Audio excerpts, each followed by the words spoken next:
From Puebla in Austin, Texas, this is Stacker.News Live!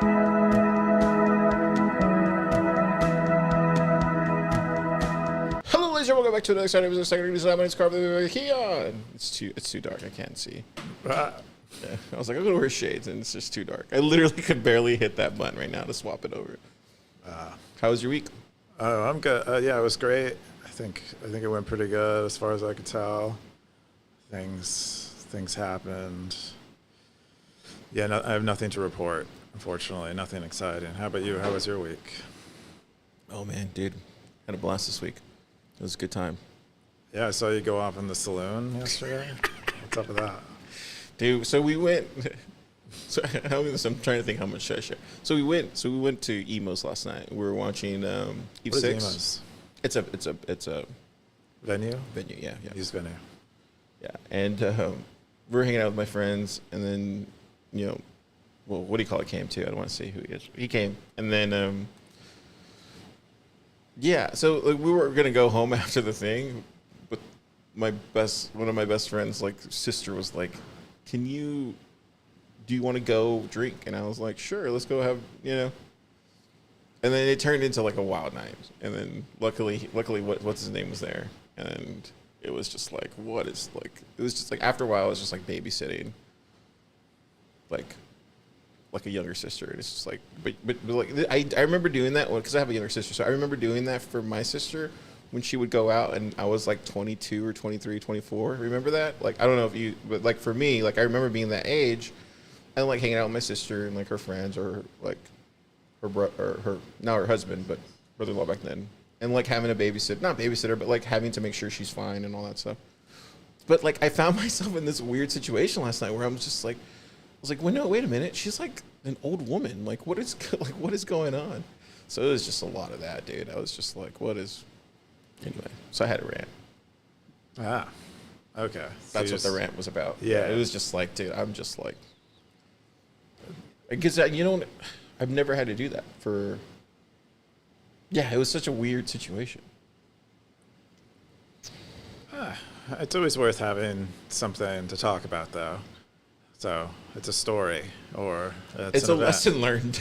Yeah, it's an adventure. Never hang out with a lot of adventures are misadventures. Yeah, they kind of come and it all started was like because we were gonna go to Raising Cane's, and it was all like, why don't we go here instead? And I'm just like, that was like when the path could have went this way or that way, and I was like, dude, you should have just went to Raising Cane's. Like there could have just been that. What is going on with our green screen, by the way? We got a lot of weirdness, Scott. Like I don't know. My boundary is disappearing, and then. Well, let me see if I could fix it. We're kind of off the green screen. Well, here, let me start it, and then I'll fix it, and we'll go there. Okay, if you've never seen this creative show before, it's called Stacker.News Live. We cover the top 3 stories here on Stacker.News. From page of Bitcoin. Check out is it the YouTube still here? Stacker. Boom, right there. You just type Stacker in, and it comes up, and there we go. Check it out. Oh, wait. So check it out here. Yeah, Wumbo posts videos every week. Wumbo's behind the scenes making clips. Check them all out. There's some really good stuff. He did an Idiocracy clip the other day. It's pretty funny. He's getting better at these. Look at them. Look at this one. This one's like really creepy, but it's good. Well, yeah. I mean, that was you got a lot of comments on that photo. Oh, really? Yeah. Anyways, check it out. There's a whole community building up here. People keep subscribing. I don't know why. And then if you have never heard of Stacker.News, check out Stacker.News right here. This is what we're looking at. If you've never seen it, it's a cool place. Come check it out. It's pay to post and also the front page of Bitcoin. And then what's the other one too? There's like one other catch line. I think two catch lines that you want to give it. No, I heard one the other day that was like, oh, that's actually a really good way to explain it. Well, we say money is the moderator. Yeah, that's a really good line. Yeah, it is. But, it wasn't to you 3 months ago when I introduced it. But on the show? Yeah. I don't remember saying that, but I'll go back and look. All right. Anyways, let me pull open that thing here. Boom, right there. All right, the number 3 top story of this week is The Third Way, a case for a third implementation. This is from Jimmy Song, April 13th, 19 comments, 9,796 sats. Keyan, what's this? Yeah, so I think it was maybe 2 weeks ago that Jimmy Song and Samson Mao and I think Parker Lewis, they all announced Production Ready, which is a nonprofit that they formed to fund a third implementation. The two other implementations being Core and Knots, and they're going to do this third implementation that they are labeling as conservative in nature, and Production Ready is like an ode to that, because they think that something that is ready for production should be more conservative, and they are. Sorry, I'm like trying to fix this. Keep going. I'm listening. I'm listening. I'm just like trying to make. I feel like it's a slider issue. Like there's a slider in that UI. I know but I updated. That's what happened. I literally updated. Oh, that'll happen. Yeah. Sorry, guys. Keep going. I'm sorry. Anyway, maybe they started to vibe code their product. Hope not. Yeah, and they said that the reason why they formed this is because they feel like 2 implementations really isn't enough. And they have problems with Core because I think Core is more or less a monopoly. And they have problems with Knots, or they don't, I guess he doesn't actually criticize Knots as much as he criticizes Core here, because he just thinks that the argument he's trying to make in this is that 2 isn't enough. Because you can imagine one of 2 implementations becoming quote unquote compromised or captured. And that leaves us back in the same situation where we have a monopoly. And the argument is 3 is better than 2. I mean, you could say that 4 is better than 3. You could say, using the same argument, you could say that 5 is better than 4. So I don't really exactly follow. I do agree, though, that monopolies have less accountability than is desirable in most scenarios, because they have less accountability. They don't really have to. There's no competition. If they slip up, there's no one who's going to check them. The market has nowhere to go. So I do agree that a monopoly is bad. And therefore more implementations are better than less in some cases. Yeah, I can't fix it. That's okay. We'll just keep it. I have to, I think because I updated and then it like screwed stuff up. All good. I just wanted to know. Yeah, but you're like disappearing. You're like Marty. But I'm staying. You're like Marty. That guy? What's the one from Back to the Future? Gosh, what's his name? Michael J. Fox. You're like Michael J. Fox. Marty McBride, right? Yeah, you're like him in Back to the Future right now. You're literally disappearing. Stay in this timeline, Keyan. I'll be here. Anyway, yeah. So I think they're just trying. I think Jimmy is trying to put out. I think we'll likely see a variety of arguments in favor of more implementations from the Production Ready nonprofit team, as they try to raise funds to be able to fund developers and whatever other constructs they might need within the nonprofit to maintain another implementation. Their implementation is going to be based off of Core, and Jimmy describes that in here as being because the Core client has existed for a long time and is sufficiently hardened and trusted that they want to base another implementation off of that rather than starting one from scratch, which you have to build up a bunch of trust in. And so you have kind of a lead if you can fork off of Core. Anyway, that's kind of I guess he was a BitBlock Boom. He presented this at BitBlock Boom a month ago. I think it was BitBlock Boom in Dallas. And yeah, I think we're in for a third client at some point that likely uses the same consensus code. So there's not much to be upset about in regard to accidental chain splits. It's just. Yep. The top comment was from. Oh, hang on. Let me go back. The top comment was from Justin. Justin said, BTCD effectively powers the Lightning Network. Many thousands of nodes. To say it has zero adoption is to ignore an important lesson needed to keep Core in check. Hubris. If the goal is to break up Core's monopoly on distribution of full nodes, you can't ignore the second most important implementation. Core's monopoly is not an implementation. It's in distribution. And then he goes on to kind of reiterate exactly what he's talking about. This got the top comment. I go to you, Keyan. Why did this get the top comment for? What do you think? What do you suspect? Oh, why did people give Justin more sats? I think because it's a divergent take, because most people would agree with the assessment that core has monopoly in terms of implementation. And Justin saying it's not about implementation, it's about distribution. And I would love for him to define distribution a little better and why monopolies of distribution exist and stuff like that. I've actually discussed this with Justin a little bit in other threads around implementation diversity. And my point is that I think there will always be a de facto monopoly, whether it's because of implementation or distribution. I think that there's going to likely be one implementation that wins, and the one that we all use, and just because of network effects and just the way humans kind of tend to copy each other and do the same thing as each other.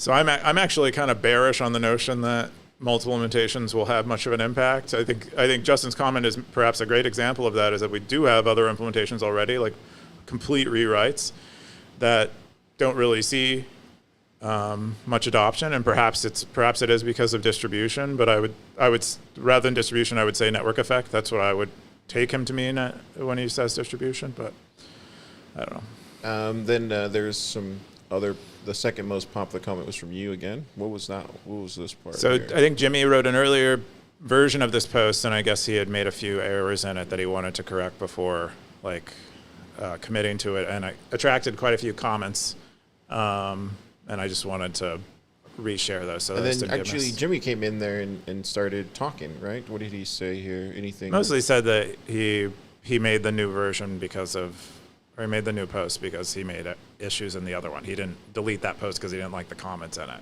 And then Merch also jumped in there too as well. Looks like got some good back and forth here. A lot of interesting comments here on both sides, or whatever sides they're on. All three sides. Three sides, apparently. It's the third implementation. Yeah. Or fourth, according to Justin. Check it out. I mean, it's really cool to see, like, Jimmy's posting on here, getting active feedback. Love to see that. You know, Jimmy's somebody I have a lot of respect for, so you love to see that he's using Stacker.News this way, trying to get a better understanding of how to, distribute it, maybe. I don't know. And Justin, if you're listening, dude, come on Stacker.News Live. Let's talk about this. I think I shot him an email, maybe a month and a half ago, to come on Stacker.News Live and join us, like Carvalho did. So if you're down, even you too, Jimmy, if you want to do that, let me know. Happy to provide a platform for you to talk to that three people, our moms and sisters. Yeah. Now this gets out there. Wumble makes clips. So, anyways, cool stuff. You got any more comments on this or no? No, I'm good. Okay, cool. Let's jump into number 2. What year does avoiding a soft fork become riskier than implementing one? This is from Aardvark. 94 comments, 8,893 sats. Keyan, what's Aardvark talking about this week? Yeah, so Aardvark said that, or asserts that a soft fork has to be implemented, and that, it's needed. It'll have to happen at some point, and that there is some consensus around the soft forks that people would want, or at least there's consensus around the ones being discussed, which are opcat, opctv, and checksig from stack. Aardvark themselves says that opcat appears to have the most generalizability, or that is their understanding as far as the time that they put this post. I don't think they are asserting that they know for certain, but they say it will solve the L2 scaling problems, the security budget, and quantum threat. And I think I would guess there are proposals about ways to layer on top of opcat that corroborate those things. At least the security budget cliff is because opcat, I think, consumes so much block space that it would likely keep miners rich and happy. And there are things you can do with opcat that deal with that allow you to make post-quantum spending conditions. Anyway, and then a bunch of people came in and kind of addressed that. I think I would disagree that I think a soft fork has to be implemented to to address L2 scaling, the security budget cliff, or quantum threat. As far as I know, that is not. We definitely could want one. Whether we need one, I think is probably not true, at least at this point. We certainly, with the consent, we do need consensus cleanup things eventually. I think that is a soft fork that I think we could argue best is needed. Just last week, I think on Signet there was a trial done where someone created a non-standard transaction that took, I think it was several minutes to verify, and so preventing those things from being able to be propagated on mainnet would be worth soft forking for. It isn't like an attack or a vector for attack. And then so then you can debate. Then we just end up in this other situation, like what soft fork do we want that gives us these other things that we want, and that. For as far as I can tell, there is no consensus on that. No consensus on whether we should want those other things or those other things are worth soft forking for. And then I also disagree with the premise that if we need a soft fork in the future, we won't be able to get it in. I don't think that's true. I think the argument is mostly that they make is that we don't get a speculative soft fork in now. It'll be hard to get a speculative soft fork in later, and I think that's probably true. But as far as like soft forks that we need that are essential, I think it doesn't matter how long we wait, because if they're needed and they're essential, we'll fork it in. So that's kind of where I sit on it. But more importantly, there's a bunch of people in the comments who have a point of view. Yeah. Optimism had the top comment on this one. He specifically pointed out a soft fork has to be implemented. I'm not sure if that fact is even being debated at this point. And then Optimism said, I challenge that. The only reason to have to do a soft fork is loans. Instead, follow the money, and you'll see why OpCat got so much attention when it did. When it failed to get momentum, you'll see that the same money source shifted to something different. What does he mean by that? Is he saying that just follow the money, basically? Yeah, he's saying follow the money. He's saying, I think, specifically the Ordinal, Wizard, what is it, Udi, and that group, I think we're pushing pretty hard on OpCat, and that is kind of what that created a lot of noise that is indistinguishable in many cases from like legitimate like support or consensus, and that's kind of what he's saying there. Similar with OpCTV, he thinks that it is also kind of a, not grassroots consensus that it's happening. It's like it's noise consensus, which can be manufactured with money. And yeah, a lot of it is around these kind of bridge scenarios where a lot of startups do exist. And yeah, I don't know if I wonder how many like individuals who are kind of not working for one of these companies want something like OpCTV or CheckSig from Stack. That's a good point. And I would guess there are some, and because it does give you more expressive scripting capabilities, but they perhaps don't have the time to spend all day on X telling everyone that they should support it. Definitely check it out. It's a long, lengthy one. As you can tell, I'm still scrolling through the comments. This spurred a lot of discussion. Was there any other comment specifically, Keyan, you think that it's worth pointing out? No, I just thought it was, in general, I thought there was a lot of good debate in here. And I thought it was worthwhile to discuss because I think the soft fork discussion had kind of died off as of late. This could be a swarm. I was telling you, you need to add that button. A swarm? Like, I think once comments get past a certain threshold in Stacker.News and you see a ton of like activity, it should become a swarm or something where it's like it's almost like an AMA taking place, right? You should probably jump in there. There's some good stuff happening. Yeah. Anyways, we're going to jump into the the number one top story this week. It's The Rise and Decline of the Marginal Revolution by Tyler Cohen, Chapter 2. This was from Den, 13 comments, 13,000 cents in the books and article and econ territory. What's this one about? Yeah, so Tyler Cohen is kind of, I would say, a popular economist, and I was going to say pop economist, but that's kind of derogatory. But he's just a popular. Wait, why is it derogatory? Come up. A pop economist? I know it's kind of like pop. Like people say, "Oh, it's like a pop song," and it's you mean like he's a popular economist? Yes. So he's a pop economist.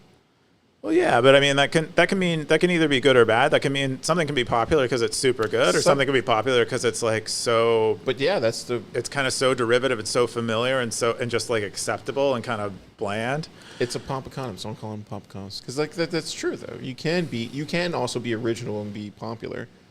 Yeah, so I think he's popular for the right reasons rather than the wrong ones. But he's very good at spotting trends and kind of addressing them from an economic lens and educating people and informing people about the economics around the topic. And I think that's one of the reasons he's been so successful. This feels doomerish a little bit. Is that what haven't read this yet, but nope, not doomerish at all. Oh, okay. Anyway, Tyler Cohen wrote a book on the marginal revolution, which is also the name of his blog. The marginal revolution is a period of time in economics that we see as like the seed of modern economics in many cases, or at least that's Cohen's conjecture. He named his blog after it, and he's written this book on it. I'll try to describe what marginalism is. I'm not an economist, so forgive me. It's the idea that economic decisions and choices with respect to things like value, cost, and benefits are best understood at the margin, and best understood in terms of marginal changes, meaning the value, costs, and benefits of one additional unit of something to a person or firm. And so that it's quite abstract, but so intuitive marginalism, which I've never heard of, but it's fascinating. Did you read this? I read that part, yeah. Yeah, so apparently in China, if you intentionally I'm sorry to deviate, but I think this is fascinating. If you kill the pedestrian you hit in your car, you get fined. And then if they have to go to the hospital, it requires like lifetime surgery or disability, you have to also pay for that too, as a person who hit the pedestrian.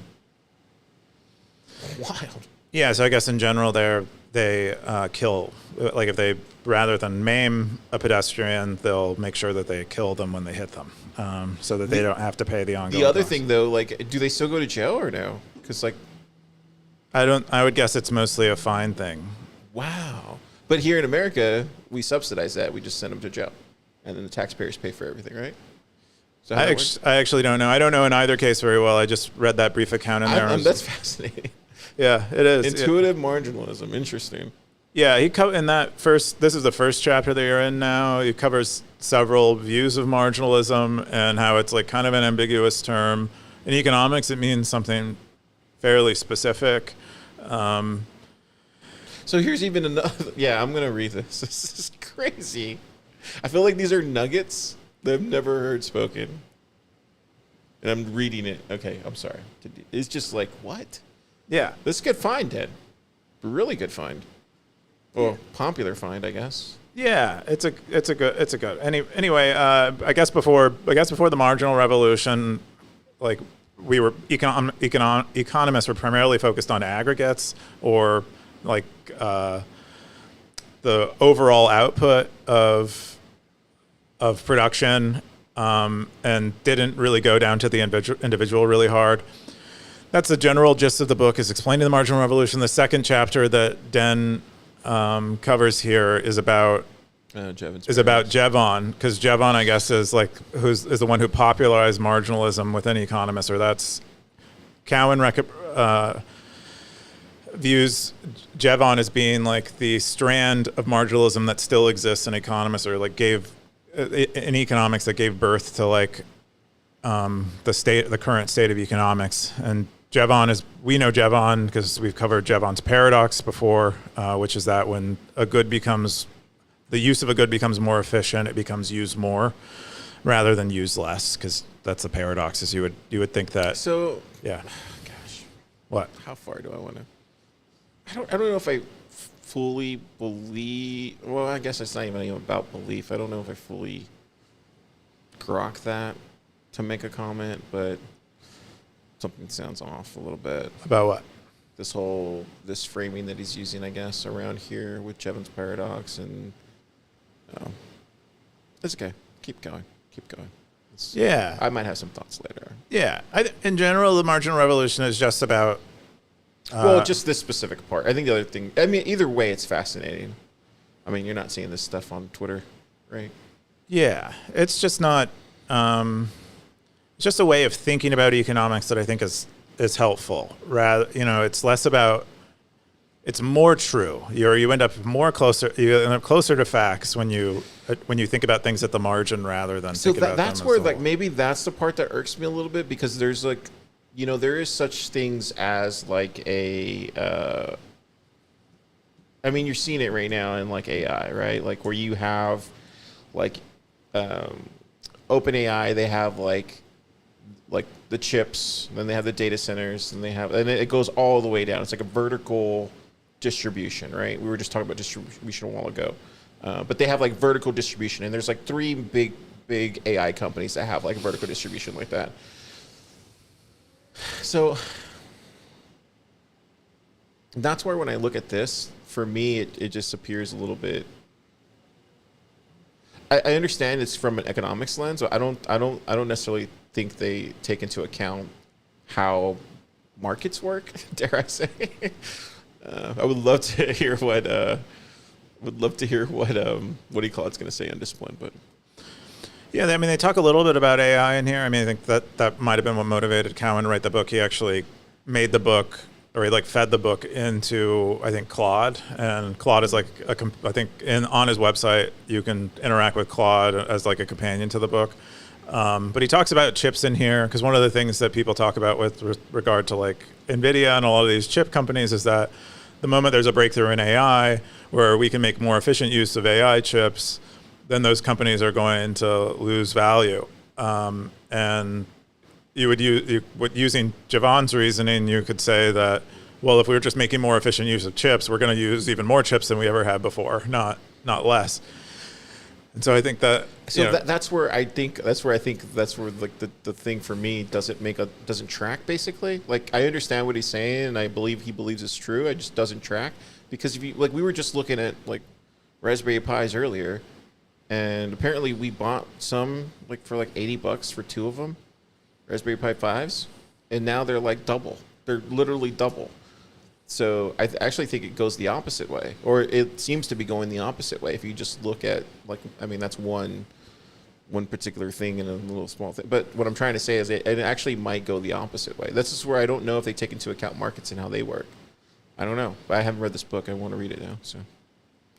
Yeah, with the Raspberry Pi, I think that's just a supply issue. That company is known to have trouble scaling to meet demand. But I think Javon would say if they were able to make Raspberry Pis a lot cheaper, we would see a lot more uses for Raspberry Pis and a lot more. So I don't think that's inconsistent. It's just the opposite direction. It's still the reasoning still applies. Yeah. Yeah, I think it's just more of a. Do you like your coffee with milk or not? That kind of thing. Anyways, give it to me black, right? Top comment was from Simple Stacker. Said, I've always approached economics from a more mathematical lens, and thus the whole marginal revolution thing bothered me. Great, thank you. Simple. I was wondering if I'm the only one that's irked by it. Isn't the whole marginal revolution just a statement of derivatives? And then he goes on to explain. I didn't read this post before, but I knew you would explain it. What do you think about what Simple Stacker said there, Keyan? I'm not exactly sure. I think a lot of this is just what is your semantic preference? And I think Simple Stacker has a semantic preference that differs. I would say he doesn't, as far as I understand, he doesn't entirely disagree with the framing or the premise, as much as he thinks that it's better expressed in other terms. And that is I think where I landed reading that comment. Skip post, man. Anyway, yeah, Tyler Cowan, I guess, retweeted it, which is awesome. Oh, did he really? Yeah. Where do I see It's at the very at the bottom. If you go all the way to the bottom. Oh, nice. Yeah, I ended up retweeting it. Nice. There you go. Love to see it. Well, if you're watching this, Tyler, He's not.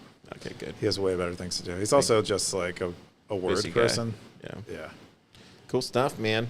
Well, love to see it. Maybe get him AMA, maybe, right? AMA? Maybe.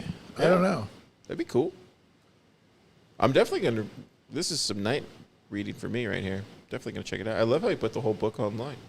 Is he selling it? Like, actually selling it anywhere? No. He's written boasts before about that we should just be giving our work to AI. Like, we just need to...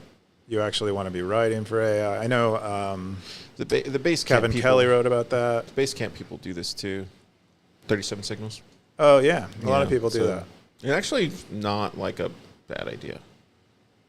I prefer a physical form, though, and I know you do too, but yeah, maybe online it probably makes more sense. Yeah. I think he probably wanted to experiment with an AI, like, pair reading. Yeah, because I think you actually get more, like, you probably get more out of just, like, reading material. Like, I definitely get more out of reading online. Yeah, than I do, like, watching a video, right? For sure. I learn a lot more from reading than I do watching or listening to anything. Mostly because I'm focused on Do you ever notice, like, when you're actually reading a book, like, at least for me, I've noticed, like, when I read an actual real book, I feel like that seeps right into my soul almost in a weird way. It's like becomes part of me. Do you get that too? Yeah, I think it becomes sort of hypnotic, sort of meditative, because again, you're just like only focused on that thing. If you're like on your laptop reading an article or something, you have all kinds of notifications, or you're like tempted to go to the tab that shows you food videos and scantily clad women or whatever you have on your food computer. videos are you watching? Yeah. Okay. What did I said, what kind of food videos are you watching? I don't, like I go to my X feed sometimes and it's like, it's like Do they a have variety. a food Twitter? What do you mean? Do they have a food Twitter, like a part? I think there are a lot of people who post like food videos, but yeah, I'll see people making all kinds of weird I stuff. should check that out. Because I know they have like this. I was telling Topher about. They have like the teapot. Have you ever looked at the teapot thing on Twitter? Teapot. Yeah, that's a whole thing. Car said he told you about a teapot. Remember I told you about that teapot and the post. Gosh, what were they? Post. Gosh, what was their? I forget. I learned too much stuff at one time. Do you remember that teapot thing I was telling you about? Remember the teapot I was telling you when we were coming back from the Omni, like 2 weeks ago? And I was like, there's this whole post-rationalism that's taking place online. And these people are like, they have their own little segments called Teapot on Twitter. I remember that conversation. You remember that conversation? I don't remember the teapot. Oh, that's what it's called. Yeah. Oh, teapot. Yeah. Anyways, I was telling him, like, there's just these different areas I've noticed in Twitter where it's just like these little, like our niche, like Bitcoin and like other stuff like that. Oh, yeah, all of our little bubbles. All our little bubbles, yeah. Mm-hmm. Anyways, cool. Yeah, we have our own money. That's true. Yeah, we don't. Yeah, we have money. Did you see this? Did you read this on Stacker.News this week? The rise and decline of marginal revolution? No, I haven't. No? Well, Keyan just explained it, but I don't. There's probably not like a 2-sentence takeaway from here. It's just Cowan trying to educate people or inform people on what the marginal revolution is on economics and sort of drawing it forward into the present day and explaining things and in terms of the marginal revolution. He actually gives away his book for free online. Oh, that's cool. Yeah. Oh, and you can explore with AI. That's pretty nice. Oh, can you? What do you click I've that? been doing a lot of that recently. Oh, wow. He has it like this. Oh, that's really cool. Mm-hmm. Interesting. So you can ask it. You can chat with the book. Oh, interesting. Yo, what's up? Let's see if that works. What do you want to know about Tyler's book? Does he say anything about... That's really cool. Bitcoin. Yo. That's really cool. What application is this? I would guess he probably vibe coded it. It might also, this also has a look and feel of like an open source tool that someone made. Oh, wow. That's really cool. What do you think about it, Topher? I think this is going to be like the future going forward with like books and articles. You're going to have AI integrated into it like that because it's such a useful thing to have. It's like you could talk to the author. Oh, yeah. You could basically talk to the author at the same time. or like a vibe coded version of them. Yeah, just in the context of the book. Yeah. That's interesting. I hate how cluttered the UI ends. I just don't like chat. No, it's not cluttered. Where? I just don't like. I actually don't like chat UIs, and then seeing chat UI in a place where I'm mostly just kind of want to be zen with text, it upsets me. And we're just adding these chat UIs to like everything. Like Google has them in Chrome now. Oh, don't use that. I mean, this to me feels really helpful. Amazon added it because I have to do this anyway if I'm researching stuff. Like I'll go and like accept the research stuff. I almost prefer a separate tab. Yeah. What if instead of the chat UI, you had like a little paperclip that talked to you? It made suggestions. No, I don't know what I would guess this is not like the terminal state of AI UI. That's what I'm hoping. It is something else. It is not adding a chat UI to everything that already exists. Because everything already has a certain level of clutter, and it's likely like fully saturated with clutter to the point that it can be, or the way that the market accepts it. And then we're going on and we're adding a chat UI to everything to add AI to it. So all right. Well, then I guess for you, you're gonna have to open a new tab, Keyan, and then there you go. That's your world right there. I guess. You want this world or you want this world? I like that. That looks way nicer. Oh, there's your world, Keyan. so there's an even bigger question. Heck yeah. Do they have an LLMs.txt? Ooh. How would I find that, Topher? You go to Just ask his him? root URL and put LLM.txt. Right here? Yeah, you would just go to tylercowan.com/LLMs.txt. Is it LLM or LLMs? I thought it was it might be LLM.txt rather than. .txt? Yeah. Not found. Yeah. Or no, it might be LLMs because it's robots. Yeah, try putting an S in there. Yeah. Yeah, I lost my mouse. Did my thing go away? I probably ran out of battery. That's what happens when you try to play with AI. All right, there it goes. Am I here? Oh, there it goes. Why is this not working? Okay. Anyway, maybe that's telling me to move on to the next subject. Okay. All right, Well- cool. Let's go to Womble. Thank you, Topher. Thank you, Topher. That was amazing. Let's go to Womble's Picks. Womble's Picks. Can you believe it? It's Womble's Picks. I do that sound. It really turns people on. right. I'm rock hard right now. So. Hey, we gotta keep it moving for the audio listeners. Yeah, move something. You know? An observation on SN. This is from Aardvark. Keyan, what's this? So Aardvark discusses their experience on X the last 3 months, where they learned a lot about the Lightning Network, and they said that.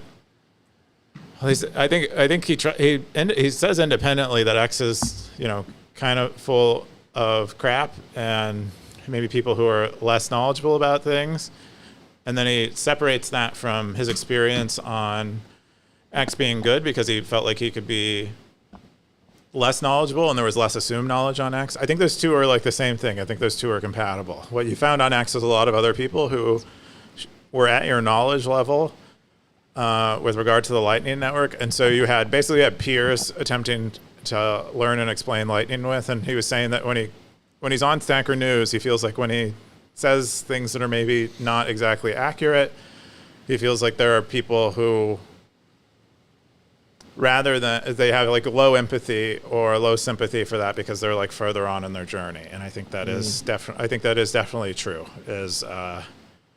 We do not have enough Lightning noobs or people who are a little bit earlier into Bitcoin on Stacker.News, and so there are no peers for him to skill up with depending on where his journey is. And so I think that is pretty accurate. And I do wish people were more empathetic towards people who are getting into Bitcoin. Womble had a question. He said, "I would be interested in hearing your two guys." Me, Womble? Your two guys' thoughts on how SN posting, commenting has or has not changed over the years. Keyan, I go to you. Yeah, I think over the first, my recollection, at least over the first like year or two, was like it was primarily link sharing, and then at some point, like 2023 to 2024, longer form content became a little more popular. Over the like before that, we had a little bit of it. Like a few people would come on and write dedicated content there, and then long form content became, and then the wallet switch I think turned off quite a few people who were engaging in a lot of the long form because many of them didn't want to go deep on self-custody, which is what's required for the wallet stuff. And so long form kind of dropped off a bit, except for the people who were who wanted to run their own nodes and stuff. And then posting now is probably somewhat of a mix of both long form and a lot of links with summaries, I would say, is what we've kind of trended to more recently, where people don't want to just see a link; they kind of want your help understanding it. Yeah, that's where, like, for me, we were talking about the swarm thing earlier. So I guess I would answer that and say, like, yeah, I think everything you said tracks, like, as far as the commenting thing, for sure. I think the only thing I've seen change over the years is like people leave, right? That's probably just more because there's other places that people want to post, and I definitely feel like it's definitely just the world in general has become more siloed. You can't really, that's like humans, right? And especially in social stuff. But I do think now I wish there was a way to, like, the stuff that I love to read or comment on Stacker.News is like the stuff when there's like a ton of engagement, like what we saw earlier, or stuff that makes the top 3, like stuff that's actually worth, outside of, I mean, everything's worth posting, but I'm saying like the stuff that really gets a lot of engagement, or like that's really opinionated, or like the stuff that we've been covering for the past 3 years or whatever, 2 years we've been doing the show.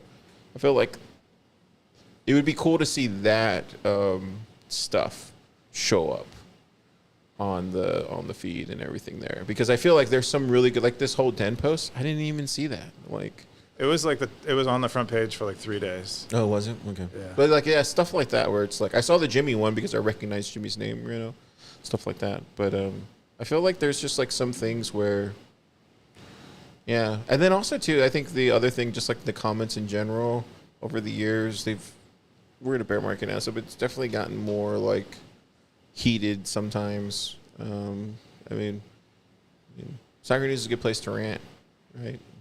So, yeah, I think that's the only thing that's probably changed. There's more ranting, I would say, now maybe than before. I don't know. Maybe Do you feel like there's more ranting now than before?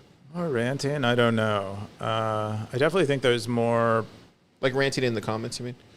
That's what I mean. Like ranting. I think the comments got a little bit more feisty when we switched to remove trust from ranking, and so the visibility of people who are in like a kind of a more angry mindset was sort of increased because those people tend to, I think, spend more, and they're willing to like boost their own voice more. And it didn't really have much of the zen that would otherwise be required to meet like a consensus threshold. I would say that, but that was over. That's probably that point in time, or when that switched was like earlier this year when we switched to like, all right, let's do an experiment where we remove trust.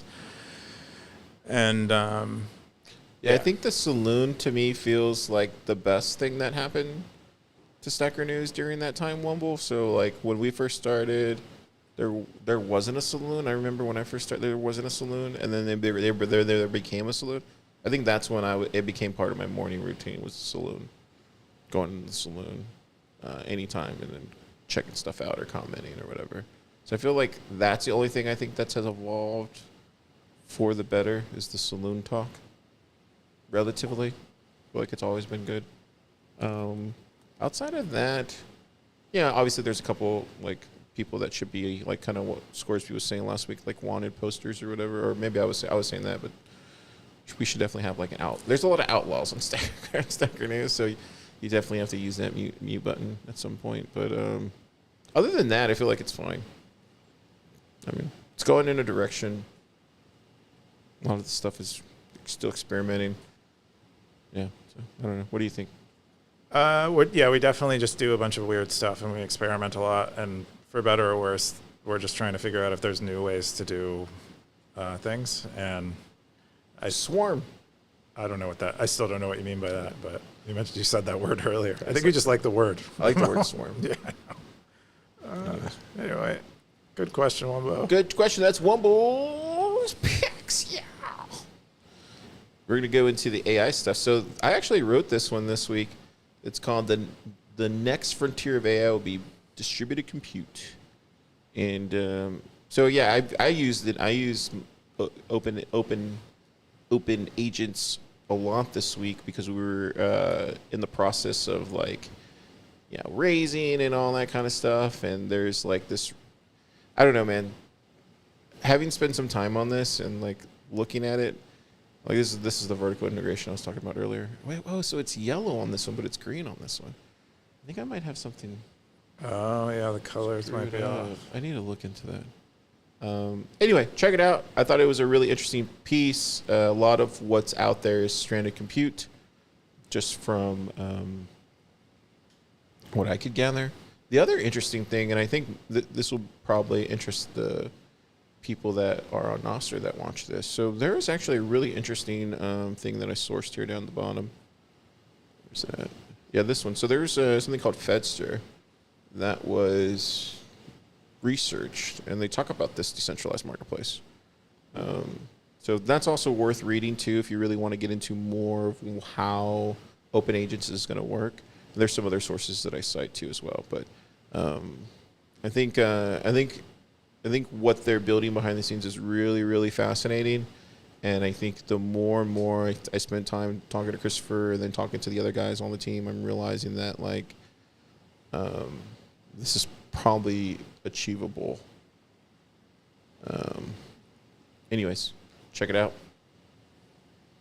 You got any thoughts on that? I don't think you want my thoughts on it. So. Okay.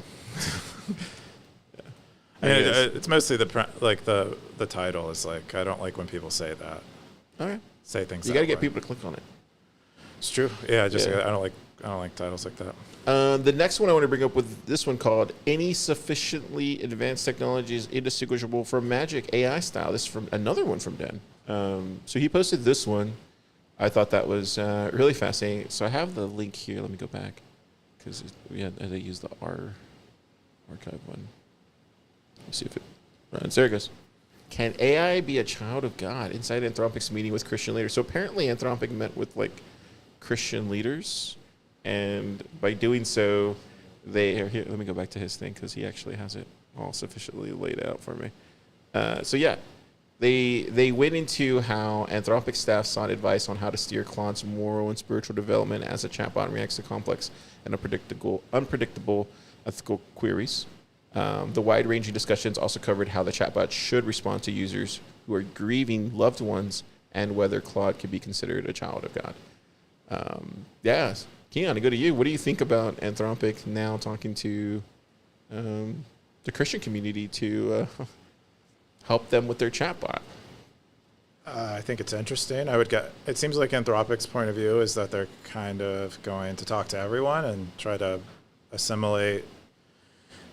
They're trying to assimilate their bots and align their bots with humanity, and so every interest group on Earth, or that they see as good, well, they're gonna talk to and try to align their chatbots with them. So not super surprising. At this point, they're a huge organization. It's kind of like Google talked to the Vatican, and it's like, well, yeah, I mean, Google's huge, so. These companies are pretty big now, and they're basically of that size, and so I'm not really sure if this is like that anomalous for a company that size. I think what's interesting is because I was telling you about the Magisterium app, because I'm making my little watch app thing, and so I'm using a lot of the Magisterium stuff. So I wonder, I think it's more of like a business opportunity more so than anything. Like I think they're realizing there's a whole other segment of the market that is more interested in this sort of like AI around morals and the teachings of Jesus Christ and like the Testament and all that stuff. And I think there's actually probably paying customers out there that probably want that. And this is because they're probably not reaching that audience, I would imagine. I don't know anything. I would just suspect it's probably more of that because I have been using that other app quite a lot. Not at the point where I'm paying yet, but getting close, getting very close. And does Claude or ChatGPT, they don't? No, you can't. You like it's like Secular. No, it's not even that. So this is where I real. So that's funny. I'm glad that you asked that question. So between the two things, I've noticed between the two different LLMs, I've noticed the biggest one being that you're basically it's kind of like Bitcoin and no, that's a wrong analogy. I don't know how to explain it. It's subtle, but it's there.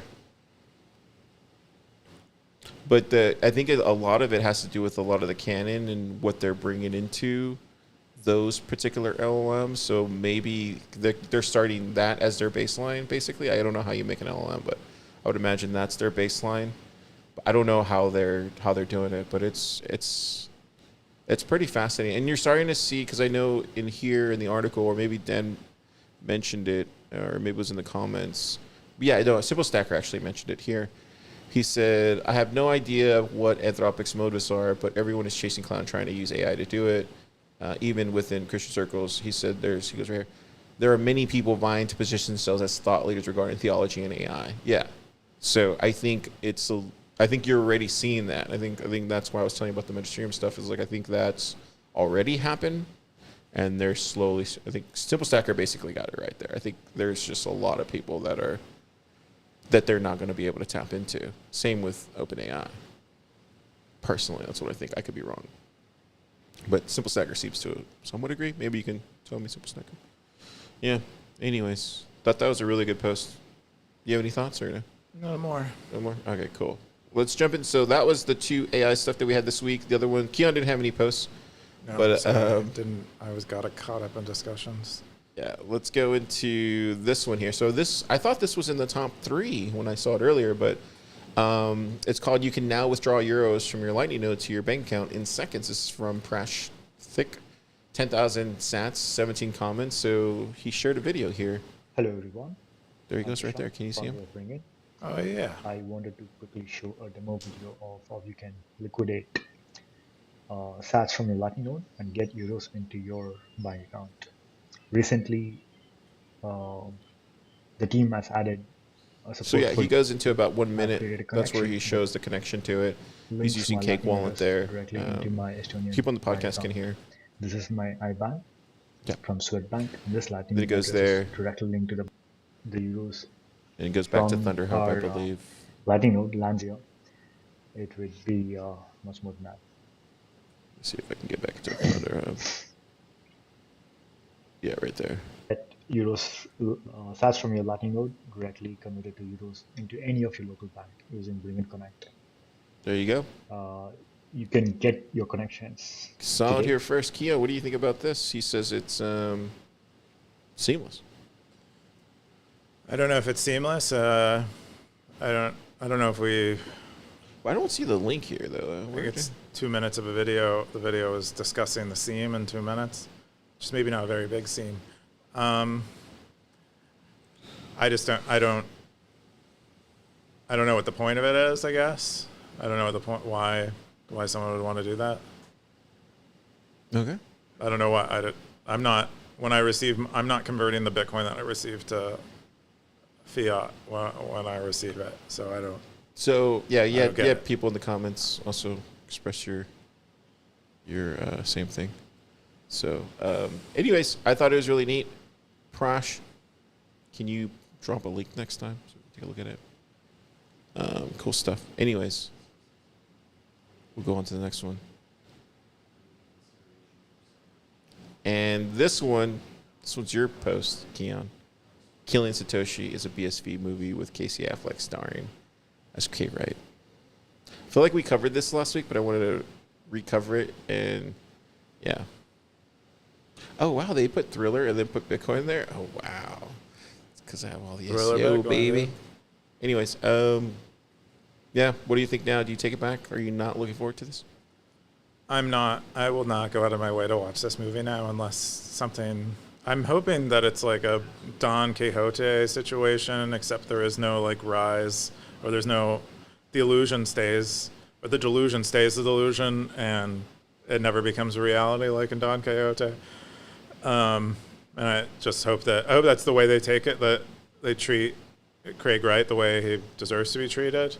But I don't think this is written by. I don't think clearly the script is not written by someone who I think takes Bitcoin seriously. I think they were more just interested in the story of Craig Wright, trying to sue people into saying he was Satoshi. I'm gonna watch it because Cast looks strong.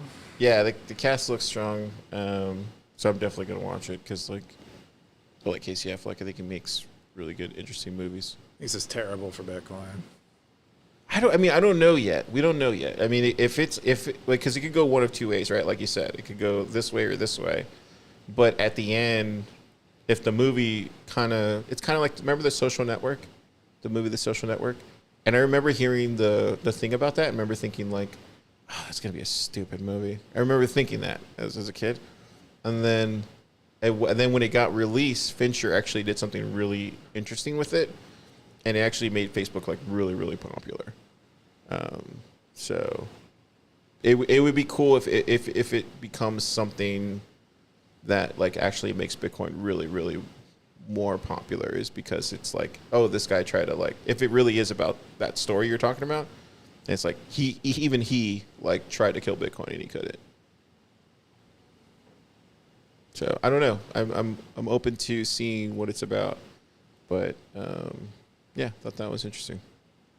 But yeah, it's scary. It's definitely scary. On the surface, it's scary. Like that, you were talking about my headline baiting. That's headline baiting right there, Keyan. Is a BSV movie. Like that baited me into like, oh wow. But there you go. Yeah, I just didn't. I thought it would be. I thought it was about. It was like maybe a completely unique narrative around Satoshi, and I thought that might be fun. But if it's instead they're just kind of like rewriting Craig Wright's journey to being an absolute fraud, then Well, yeah. I don't think they're I mean, we don't know if they're rewriting it, right? Like we don't know. They're obviously telling that story, which we can confirm now. But is it like when the story's presented, whose side are you going to land on at the end? Hopefully, it's like the Fincher movie where it's like you're totally. Now you're going to watch this movie and you're going to be like, I'm totally into Bitcoin because, screw that guy, fake Toshi, Yeah, if it goes that way. I'm not confident that the people have a grip on. So, like, The Founder, remember The Founder's another one like that, where it's like about that guy who did McDonald's, whatever. It's kind of like that, too. It could be like that, where it's like, hopefully it's not like that. Hopefully it's the opposite story. But what I'm saying is there's a lot of really interesting places it could go if it decides to. So Yeah, I'm hopeful. So last word. I'm hopeful because Casey Affleck's doing it, and if he wasn't doing it, then I'd be like less than hopeful. And then the other thing I was gonna say, just real quick, was like we already have like documentaries about Bitcoin and stuff like that, just like in our own little niche community group. So, I mean, I don't know if anybody would want to like fund like a. I mean, it would be cool just to have like a Satoshi movie, right? Like that would be dope. But I don't know if that movie will ever happen. Yeah, I would love to see. I don't know, someone's fictional portrayal of what a Satoshi would do, like pre-Bitcoin and then post-Bitcoin. Maybe not with any pointers to like identity or anything. Just maybe what consensus is on what that person's life might be like. The only other thing I wanted to say about this is that I don't these like the Founder or the Social Network. None of them are very true to like the real things that happen. They have like nuggets and like bits and pieces I think that really happened, but they're usually off the mark, and that's kind of what I'm afraid they're gonna take the part of the Craig Wright story that is like interesting for a movie without without his like catastrophic failure. Oh no, they're totally gonna add that part too. Okay. He was suing everybody, dude. You remember that? Like, he was literally suing everybody. I don't know how that's like fun, but or how that's gonna. Well, play dude, well in a that's movie. what I'm saying. Like when it's the Social Network wasn't fun, right? Like I remember thinking that the same thing. I was like, how are they going to show like a web page? But the other thing I was going to bring up because you got me thinking was they did a Ross movie too. You know that, right? They did a Ross Ulbricht movie, and it was in so. it was in the narrative style that you're talking about the where it was like from his point of thing and all that kind of stuff. So they made that movie. It was just like a really low budget film though. I've only seen parts of it. It's been a while, but but yeah. So Ryan Kavanaugh, is he the? Are you saying he's not the director? Is he, or is he the writer? No, he's the funder. Oh, he's the funder. He's the financier, but I guess the production studio is part of. God, what is it? Is it Legendary Entertainment? I think is the like parent studio. Yeah, so they have the Social Network, Mamma Mia, Limitless. The Fighter was good. Social Network was good. I liked Cowboys and Aliens, to be honest. I didn't like those other movies too much. See, even Black Sheep is like, damn, I like some of these movies. Yeah, I mean some of them were good. I don't know. I'm holding out hope. I'm gonna watch it because I want them to make more Bitcoin movies. How are you gonna get them to make more Bitcoin movies if you don't go to the movie theater and watch it? I don't know. Yeah, that's true. So support a bad Bitcoin movie. Hopefully, make a good one eventually. I mean, yeah.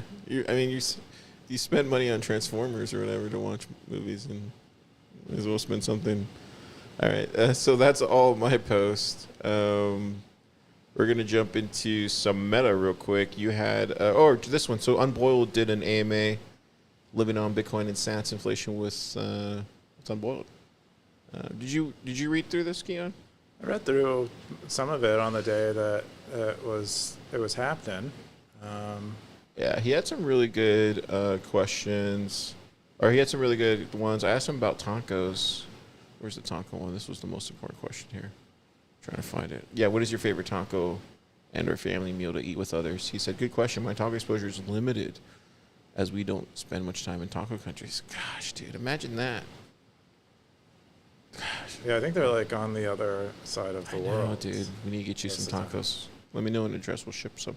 I still recall an awesome fish taco I got from some cart as we were traveling through Portland in 2012. We love pink sauce with a rice, or with a nice easygoing red wine, such as, was it, how do you pronounce that? Crianza. There you go. Or like makes for great sharing too. Have you ever had that food? Pinoxis? Pink sauce. Pink sauce. I don't know what that is. I don't know. I want to look it up real quick. Search Google for Pinoxis. Oh, that actually doesn't look. Oh wow, that is a good family. Oh, it's like a little appetizer, like a bruschetta type. Yeah, look at that. That is very family. So you just pick. Oh, interesting, dude. That's cool. It's like tapas.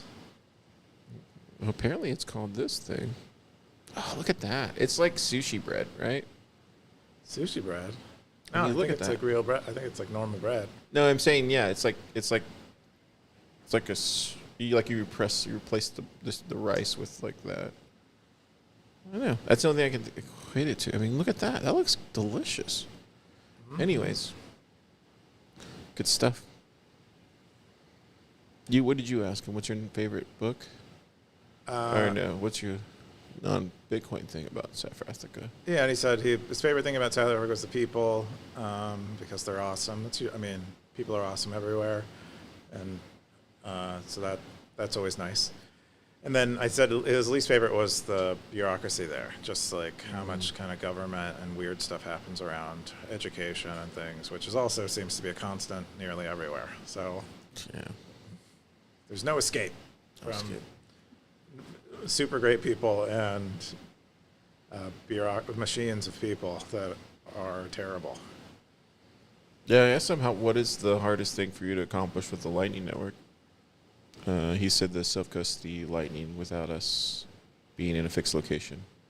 What steak juiciness do you prefer? Far left. Oh, he has temp medium rare. I guess that would be the middle. Medium rare, I think, would be second from the left. Really? That's what I would feel like classify that's- as medium rare. Really? I would say Yeah, rare. because rare. Rare is all the way on the left. Medium rare, medium well. Ah, dude, look at the far right one. That looks terrible, dude. I would What do eat you? any You of get? them. You eat. I'll eat medium rare usually, but Yeah. I'll order a medium rare. I Depends usually on the cut though. I usually go rare. Yeah, and then they just give me a medium rare because they always overcook it. Go to a good steakhouse, they're usually pretty good about it. Never fails. Good stuff. We're gonna jump into what else we got? Okay, I think that's. Oh yeah, we had this other one. You had a meta this week. What was this? It's a small wallet passphrase fix or change. And then some other like small stuff around wallets in preparation of more wallet work. But that's really, and then there was like some bugs that got introduced, and then some bugs that 0x Bitcoiner found. And that's about it. That was it. Wow, really cool stuff. Yeah. And I think that's it. Do we get a zine? Oh, there's a zine. Better late than never. Here I am once again. What do you think? What's on the back here? Never give up, never back down. I like that. I like that logo right there. That's cool. Like how you did that. Oh, you mean the art? Or Yeah, on the right. This one. I like that cover. Oh, I Yeah, see. that's cool how she did that. Oh yeah, the position. It reminds me of the. My mom used to do these like, she used to draw like when she was working. So she would be working. This was like when they didn't have like LLMs and stuff. So she would be working, and then when she was on the call, she would just be drawing, and it looked a lot like that, which is kind of funny. So it reminded me. Oh, that's cool. The Final Music Saloon. What's that? Oh yeah, that was Public Enemy let Music Archive. Then Optimism restarted it.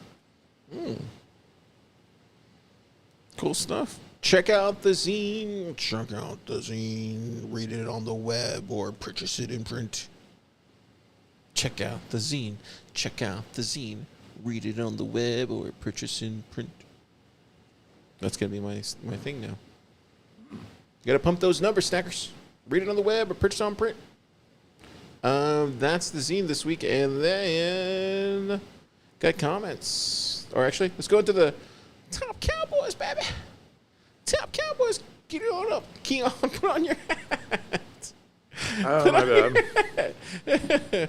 I was like, get it on up, Top Cowboys. You get so excited to put it on every time. That's why I was like, he's not getting excited. Get it on up.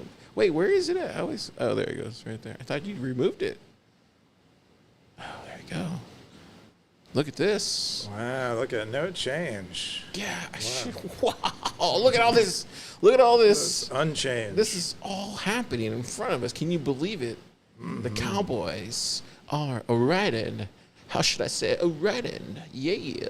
Look at this. We are all Satoshi Machiavelli 23. End of the other. End. Oh, man. End other mic. Oh, man. That one always trips me out. End of the mic. I always say end of the mic, but it's not. Oh, endothermic dove. That's what it is. This whole time. Solomon Toshi climbing up to take number one spot, it looks like. And then Coffee Badger rounding out the top 22. Dude, so do you think Solomon Toshi is going to get all the way to the top? How many does he have? 15 days. Boom, boom, boom. How high can he go? So he has 15 days. Oh, 63. Okay, so he has to clear a lot of here. There's a lot he has to clear. So look, yeah. 20 days. So he can probably get up to 20. He could probably get up there. He could probably push it to number 14 maybe. Outside of that, I don't know if he's going to catch up to end of the mic. Because we could see a change here next week, ladies and gentlemen. We're following it. We're following it. And then I like looking at the last part because it's the best part. Number 99. Oh, no, 99, but in 93, his name's Crow Agent. Crow Agent, boom. Crow agent's an autonomous AI agent on Noster. Look at that. What do you think about that, Keyan?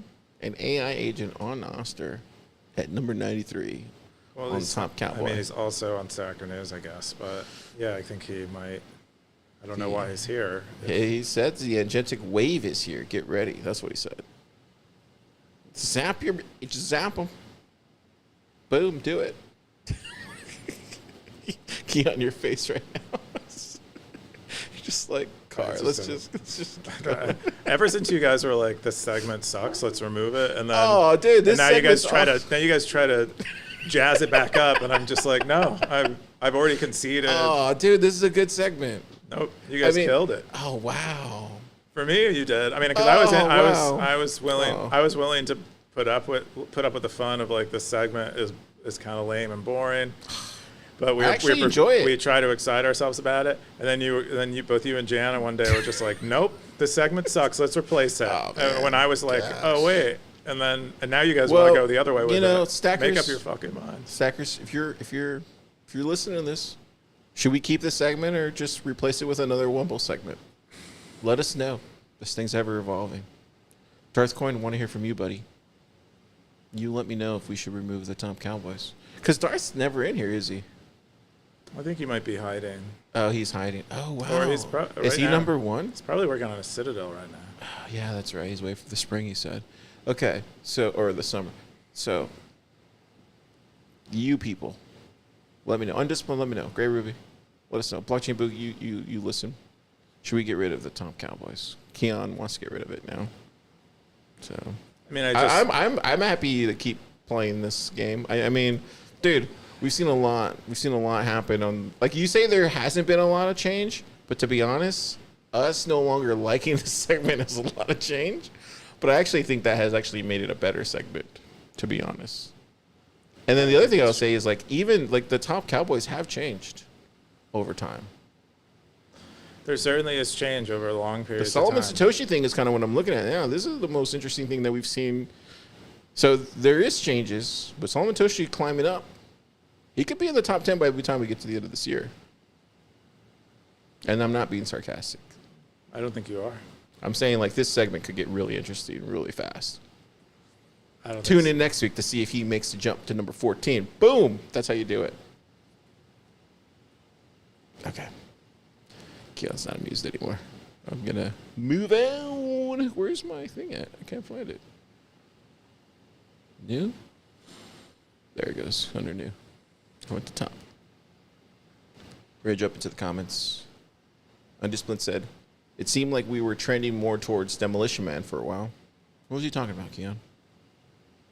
I mean, I don't know actually, unless Demolition Man is a movie, right? And maybe that was in relation see to that the movie? killing. Did we talk about killing Satoshi last week? Yeah, we talked about the movie. Could have been that. Demolition Man is the one with The Taco Bell. Everybody eats at Taco Bell. That's what I remember about it. It was a Isn't good it the movie. guy where he's like frozen, right? Is that Demolition Yeah, Man? Sylvester Stallone gets frozen Yeah. in time to take on Wesley Snipes in the future, who's like whatever. Dennis Leary's in there, but he's like in the underground eating rat burgers. I remember that. It's been a while since I've seen that movie. But yeah, maybe I'll check it out. Undisciplined. Yeah, so I don't know which one he's talking about. I think you know what he was probably talking about. The only thing I can think of is like we were probably talking about like AI and how it's changing the future, and maybe he said, and maybe one of us mentioned a movie. Like maybe it's gonna be the future is gonna be more like that, and you probably said Terminator or something. And then he's like, no, we were probably trending more towards Demolition Man for a while, meaning that we were gonna become Demolition Man. We? No, not me. Like the world was moving more towards Demolition Man. Wasn't Demolition Man? It's like, isn't it sort of like there's a a bit of totalitarian government? Oh yeah, I guess it is. Yeah, it's a little bit utopia too. They like freeze prisoners rather than putting them in prison. Oh, you know what I just realized? Sandra Bullock's in there too. Mm-hmm. That's right. With the car. Yeah. Yeah. Oh yeah, and then Sylvester Stallone has a sex scene with her. I totally forgot Is it about Dennis that. Rodman in it? No, that's Wesley Snipes. It's Wesley Snipes. Yeah, I could see Okay. that. I could see how he was for a second it was going towards. He's like there. he's styled him. They styled Wesley Snipes like Dennis Rodman. That's what I remember. Or that's how it. Oh yeah, they did. Where he has like piercings and like hair dye. And It was stuff. very 90s. Yeah, Yeah. I like this comment. Zap blockchain boot. And that's all we got. Keyan, what are you doing this weekend? I'm not doing anything as usual. Might go see Busboys. Yeah, we're gonna go see that after this. Yes, we are gonna go see that. It's But, you know, Pleb Lab night, movie night, because Theo Vaughn is coming out. Is he gonna be there? No, That's a bummer. you would. That'd be awkward. It's just a movie. I mean, that'd be cool to have him like present it to everybody. That would be like a premiere. Oh, okay. This is not this is not like a premiere. Can he just come over and do it for us? I don't know. Do you know him? I don't know. But he talks about Bitcoin and AI and autism. So He does. He could be talks a about fan. fapping. Talks about Could be a fan. yeah. He's a funny Erectile dude. Are dysfunction. you gonna? What movie is it? Let me just look it up because I haven't even seen a trailer, which is good. It's called Theo Vaughn. How do you spell his last name? Is it like that? VON? VON. Oh, the other way. Oh, there it goes. So, what's the name of the movie? Hang on, let me go here. Busboys. Bus Boys. Oh, there it goes. What is it? Oh, Tim Dillon's in there. Oh, okay. Oh, David Spade. Hell yes. Hills yes. If anyone knows how to do a '90s comedy, It's David Spade. David Spade's like a really funny guy. Oh, this looks good. Yeah, should be funny. I think it'll have its moments. I would. If Who else is it's in probably like a, like an Adam Sandler movie in terms of, like the laugh concentration. Where like the overall movie you would not call necessarily a good movie, but it has like really funny parts in it that are super memorable. That's what I'm hoping for. That's what I'm expecting. Interesting. Should be good. We'll check it out. We'll report back next week. What about you, Carr? What are you doing this weekend? So we gotta go grab some stuff from San Antonio. So doing that, and then we're gonna be tomorrow looking at some stuff tomorrow, and then tonight, yeah, Bus Boys. So pretty busy this weekend or this week. Yeah. But yeah, back at it on Monday, cause yeah, it's happening. Sweet. Cool. Stacker.